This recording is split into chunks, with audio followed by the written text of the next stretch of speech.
ଏବେ ବି ବିଭିନ୍ନ ଉପାୟରେ ଲୋକଙ୍କୁ ପଠାଯାଉଛି ବାହାର ରାଜ୍ୟକୁ ଦାଦନ ଖଟିବାକୁ।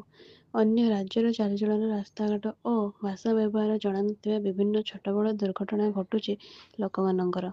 ନିଜର ନିଜ ସ୍ୱାର୍ଥ ପାଇଁ ଦଲାଲମାନେ ନିରୀହ ସାଧାରଣ ଲୋକଙ୍କୁ ଅସୁବିଧା ମୁହଁକୁ ପେଲି ଦେଉଛନ୍ତି। ଏମିତି ଏକ ଘଟଣା ଘଟିଛି ବାଲେଶ୍ୱର ଅଞ୍ଚଳରେ।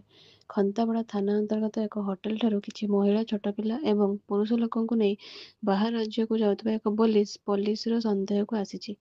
ବସ୍ ନମ୍ବର OR11H0797 ଥିଲାବେଳେ ଆଗରେ ଶ୍ରୀରାମ ଲେଖାଥିବା ବେଳେ ଦୁଇ ପାଖରେ ରାଜଲକ୍ଷ୍ମୀ ଲେଖା ଅଛି।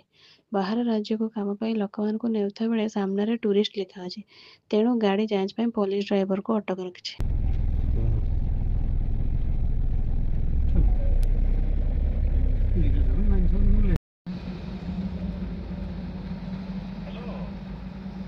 आज्ञा सर मुझे सर पहुँची गाड़ी सर